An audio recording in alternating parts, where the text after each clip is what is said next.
professionalism doesn't just happen. Professionalism is built up. People are screwing up and doing the wrong things. So you've got to take accountability for whatever is your fault, fix that going forward. You also have to learn how to be accountable and learn how to have self-awareness to know what's your fault and what's the contractor's fault or the employee's fault.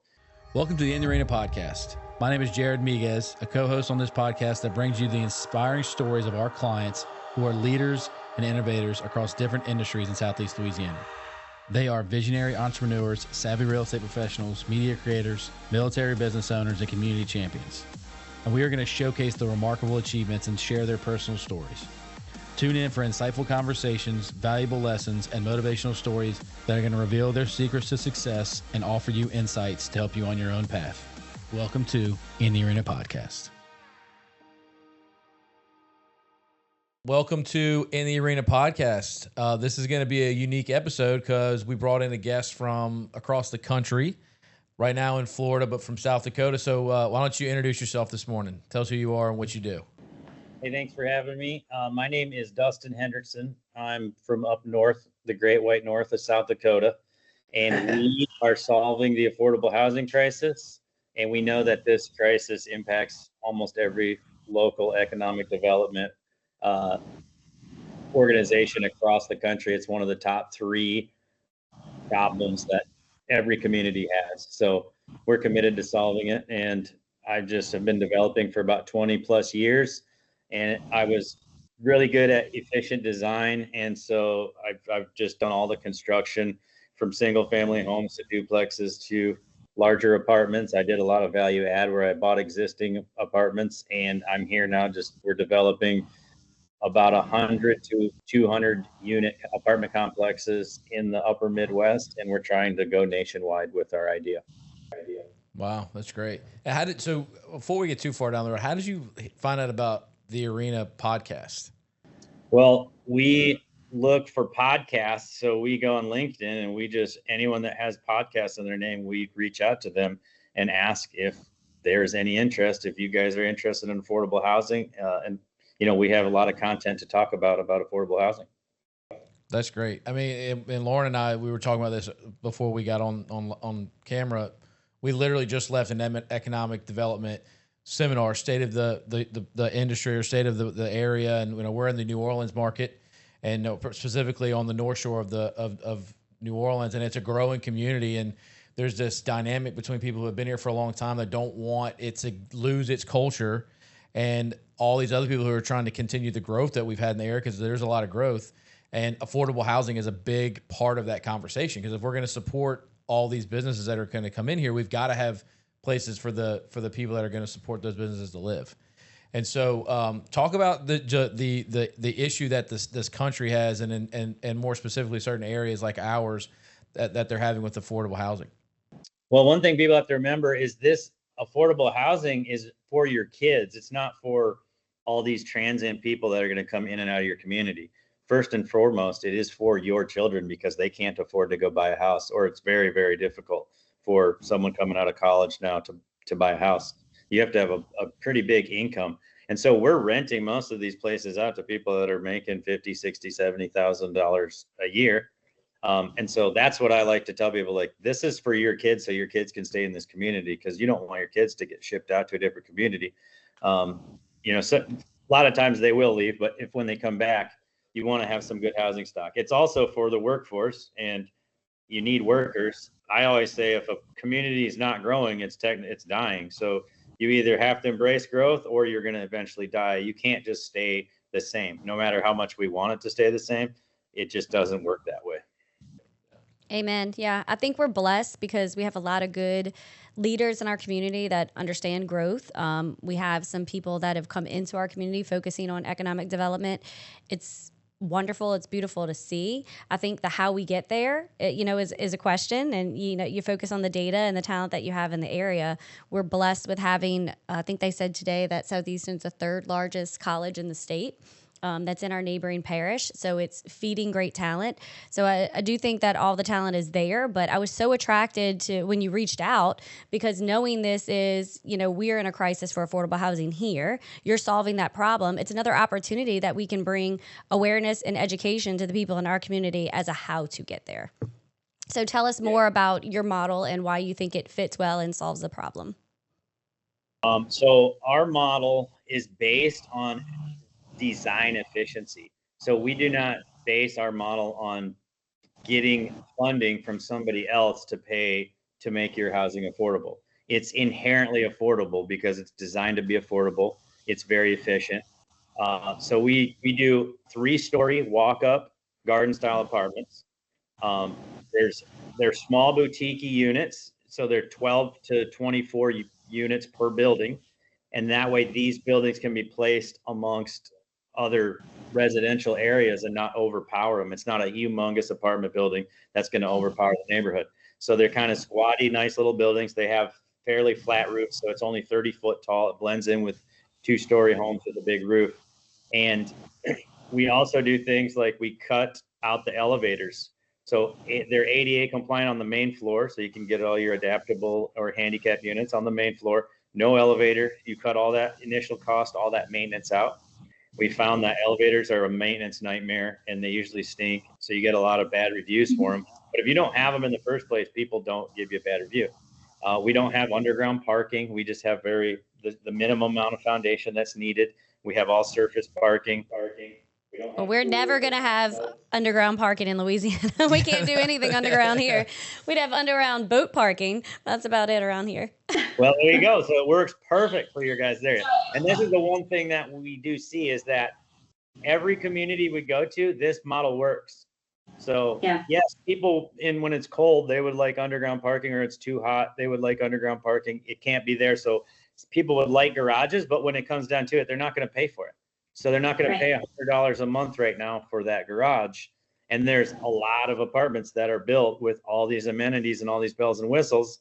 And that's what everyone's going to, because that's the trendy thing, but it's just not affordable. And we need affordability more than anything right now.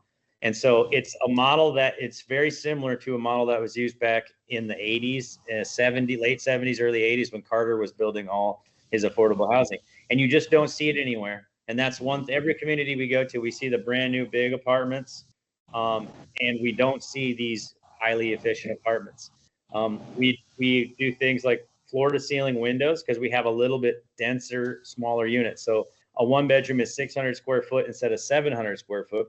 But how we combat that is floor to ceiling glass. So you have massive patio doors, which also give you a good connection to the nature outdoors. And it's a wellness design theme where you improve the tenant's mental health. So we do every single thing is very, very thought out. And we've had many iterations of this building, and we walk through it and we try to make it a little bit better each time. We take the tenant's feedback, make it a little better. And what we found out is that this model can work anywhere, and they like brand new construction. So most of these wood frame buildings are about 50 years lifespan, and you can prolong it more than 50, but people don't really want to live in those old units. There's a lot of mold and moisture, mildew type problems. And you guys are familiar with that with the high humidity down there. But so people want to live in brand new stuff, and this is the most affordable. And our units rent from $900 to $1,600 a month, from a studio to a 3-bedroom. And we also put a lot of 1-bedrooms in because the younger generation, ever since COVID, people want to live on their own. So the younger generation doesn't want a roommate. And so they could usually afford about $1,000 a month. And so we do a higher proportionate amount of studios and 1-bedrooms, less 2-bedrooms, and just a few 3-bedrooms. So when you say the word efficient, like what do you mean by an efficient construction, like build? Like what does the word efficient mean? Efficient means uses less. To me, uses less. So we have 8-foot ceilings. How do we get away with 8-foot ceilings in new construction? We go floor to ceiling glass on the window. It draws their eye to the window, and something that they don't see unless you go to a super high end unit downtown type of place. You don't see these in the suburbs. So we're building these units in the suburbs. People don't really notice that it's only 8-foot ceilings, or they might notice, but they don't care because the floor to ceiling window compensates for it. We don't have a dining room because we have an island that everyone's fine eating at the island these days, and they don't even need a dining room. We have the laundry room inside of the bathroom, so we're literally taking up a 3x3 square for your laundry, and it's super convenient as well. So 600 square foot one bedroom versus a 700 square foot one bedroom. And when you walk in, you don't really know, you can't really tell that one's bigger than the other because of the way we designed it. So even in the bedrooms, we have floor to ceiling windows. And so we have also windows in the bathroom. So light shines through the entire complex. It comes through the whole complex, makes it feel open, bright. We use a Scandinavian, the white on white design, like what you got in your office. That really brightens things up too. Raw wood floors. So we do, and we make them Instagrammable. So when people come in, they're like, hey, I can take my selfies wherever I want. This is actually, people always laugh about this, but this is actually a thing that absolutely. Yeah, the young people want Instagrammable spaces, and their whole apartment is now Instagrammable. So now that's just how we set ourselves apart. So we give the younger tenant what they want, and this is a stepping stone to, figuring out what they're going to do if they're going to move into a townhome or buy a house or whatever they're going to do later. So tell me, like, in what markets have y'all utilized these programs in this process that have been successful? Yeah, success stories. Mainly Eastern South Dakota, but now we're moving into Iowa, Rochester, Minnesota, Kansas City, Columbus, and Madison. Those will, in the next 2 years, we'll have apartments in all those locations. Once we build out that process, we're going to go even further. We have a offer to work in Orange, Texas, which is almost Louisiana. So that's as close as you can get on I-10. It's close to be in Louisiana. So who are you partnering with, in these locations? Who are your key players that you're looking for, to make these developments possible? Well, we look for two people. So all the economic development, as soon as we show them the plans, they're on board. They can see it, and they're like, because it's a very sexy exterior, and they see it fitting in their neighborhoods. So we like to partner with any landowners. So anyone that has land that can be either zoned to multifamily, is already zoned multifamily, we can come in and work with them. And if they want to do it themselves too, we'll gladly just show them our plans and be like, hey, here you go, just replicate this. We know it's such a need. We can't be everywhere. And so if they want to take our plans and use them, that's totally fine with us. And then we also need investors. So if passive real estate investors want to invest in the future of real estate, this is what it is. This is like all real estate is going this way, and it has been for a while. Yeah. No, we can't deny that there's a need, and I love the aspect of efficiency. It's being very intentional about the needs of our young audience, which is our future talent, what they need to stay here. So it's definitely in line with all the language, all the agendas that we're pushing in our parish. So, all right, we're gonna get started, huh? We're gonna buy up some land. Let's bring this to St. Tammany. Before we get too much into your investors and how y'all structure y'all's deals from that standpoint, how much are y'all spending time with the local municipalities and different government entities to make sure that they understand the benefit of this? Because around here there's not a ton of property zone multifamily that you don't see nearly as much multifamily in our area. As you do like in neighboring New Orleans, like in downtown in the city. Exactly. So, y'all looking for properties in areas that are welcoming to those things and have that need. Are y'all having to spend a lot of time working with the local government entities to make sure that they're zoned correctly or they understand the value in this? I think that any municipality that wants affordable housing understands it has to be R3. So there is no such thing as affordable single family housing anymore. It's just non-existent. You could put in a trailer or mobile home park, but people would rather have an R3 apartment than a mobile home park. So it's really hard to build a mobile home park. People are opening up to R3, and what happens usually is these economic development corps or the municipality will find a piece of land, rezone it R3, and then put it into the project. But we don't spend time trying to convince them of what they need because they already know what they need. We just show them the plan and say, hey, are you interested in something like this in your community? And it's overwhelmingly a yes. And if somebody was like, no, we don't want any of that, we don't like the density, then we just move on and say, okay, when you guys change your mind, we'll be here. If not, no big deal. We can just move over to the neighborhood just to the north of you, or, your neighboring neighborhood, we can do it at. Any place with a college, though, any place with a college understands the need for this as well. And so when you say you're showing the plans, you're referring to the footprint of the development and then the plans and specs of the units as well, correct? No, we developed a whole packet showing why our thing is affordable, what we do, why people should bring us in. We have all the pros and cons. I mean, not too many cons. We don't talk about the cons. We talk about mainly the pros and what we actually do and how we can help solve your affordable housing crisis. And that's it's just like a 20-page pamphlet. The plans and stuff are included in there too, because we just do a copy and paste. It's the same thing over and over and over. And if you want less density, we just spread the buildings apart. More density, you just push them closer together. Very cool. So we talked a little bit about how we could bring this to the local communities, but what other opportunities do you have out there for the people that are watching? Because y'all are always seeking investors as well, correct? Yeah, we're always constantly raising money. And so if you want to get started in passive real estate investing, you can just go to our website, check us out, mailboxmoneyre.com. There's all kinds of ways to get a hold of us, but it's a lot to get into onto how it's all structured, but we structure GP-LP, meaning we're the owners. The LP holds most of the equity, usually 70 to 90% of the ownership, and we take on all the liability. So you're only risking your investment. You won't be on the hook for any slip and falls, or if the loan goes bad, none of that stuff. But we've never defaulted on anything, and we very rarely get sued. We've never lost a lawsuit either. So, yeah, we hate when people say it, but that most business operators who are doing things, those things you're gonna come across your desk. It's just the best to be on the winning side of the legal battle when you have those things come up. Risk of doing business, unfortunately. Yes, it is that, especially in this day and age. So the GP-LP structure that you have, how long are y'all keeping the money on each project? Are y'all planning? Y'all have a schedule in which you're turning that money around?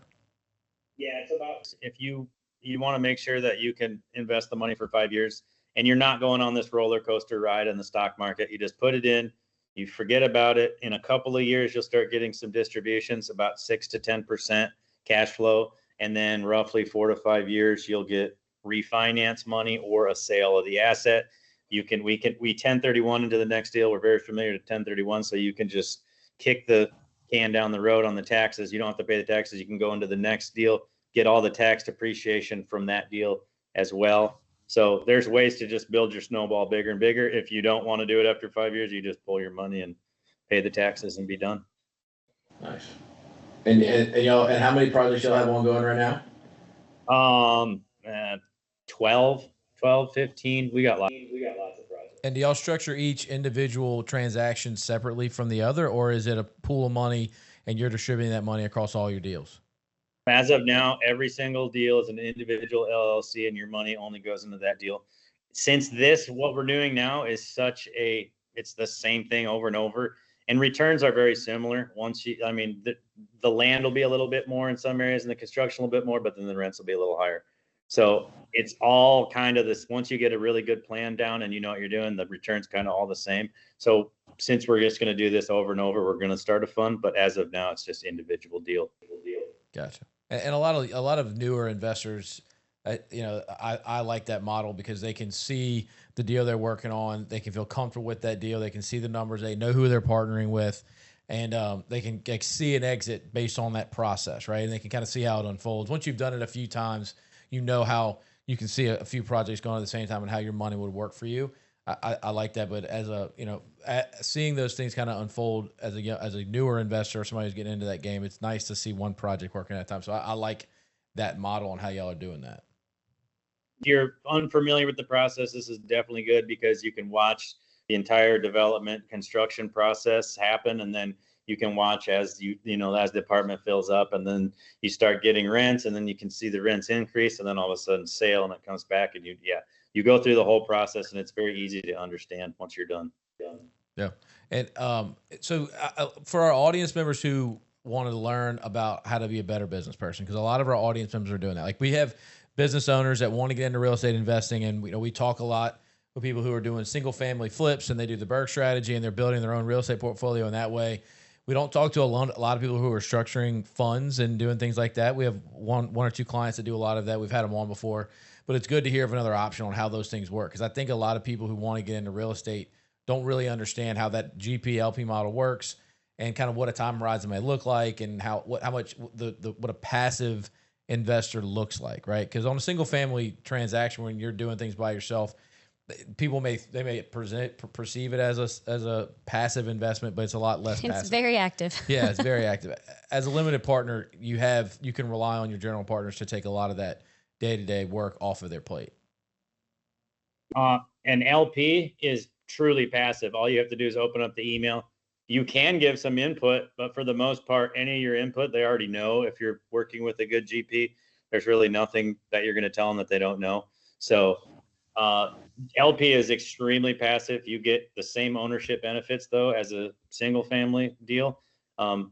Anyone that tells you that buying your own project and that's passive income hasn't done it, or they're trying to sell you a property, because it's still tons of work. It's rewarding though. It's worth it. I mean, that's where I started too, but it's definitely not passive. Yeah. So, and one last question before we get into how you operate your business. What is the size of the deal? How much money are y'all raising on each deal? We usually raise from 5 to 10 million per deal, and we usually have about one deal every 2 months. Gotcha. Well, next time you do a deal in Louisiana, we'd love to help you out with that one. On the other side of it, whenever you're operating your business, so I want to get into that. You said you have it's unique, and you said you have a team of 3 people that work for you directly, but you have different organizations that you're managing throughout the process. And I like the way you said it earlier when we were discussing it. You said that you don't get involved with the day-to-day operations of those other businesses unless you need to. You get them back on the right path, and you move on. Which, really, when you talk about a business operating at a high level, that's really how the leadership team is operating, right? They have departments that are operating with management within those different departments. They're stepping in to make sure that the ship's staying on the right path, but they're not in the day-to-day grind every day. So how do you manage those third-party relationships with these people that are working on these deals outside of your main core 3 people? Mainly hiring the best person, right? So you're going to have to hire and fire and hire and fire. And so it's easy just to describe it as a subcontractor contractor relationship. So I come in and say, I'm building a house. I hire a drywall guy. He's no good. I have to manage him and deal with him and deal with where he's going to get his sheetrock. And then he wants to get paid the day after he's finished. Well, I don't want to work with that guy because he makes my job hard. So the next job, I get a different drywall guy. He comes in. I hardly have to manage him at all. And somehow his pricing is the same and he doesn't need to get paid for a month. Well, I'm going to keep using him until someone even better than him comes along. So as you meet better and better and better contractors or people underneath you, you have less and less and less to worry about. And you don't even really have to steer them. They're professionals in their craft. And it just, when you do that over and over and over in every single position, you continue to get someone better in and better in and better in. That's how your operation just runs super smooth.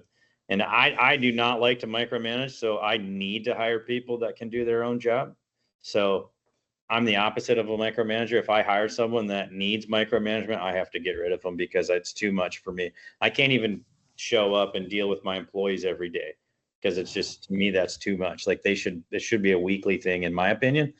But there are good employees that you just need to give direction as well. But I'm just not very good at telling them what to do. So the subcontractor model has worked extremely well for me, but it's also what's good for my personality. Well, the contractor model opens the door for it to be project based, so it's shorter term, so you're able to test. You said that that rapid fire rollover that works in a contractor short-term project environment, which is way more challenging when you're talking about employees. So I like that you differentiated the two, because you want people managing on a daily basis, but what you really need the people right beneath you doing is leading on a daily basis. And so really finding the people that you want to invest to know that they're able to be leaders in their own right allows you to go find more opportunity. And I think that's just always a challenge for business owners that work in our environment, right? You find incredible people, but it takes time and energy and resources to invest them to get them to the leadership level that you need them to be so that you truly can focus on future opportunity.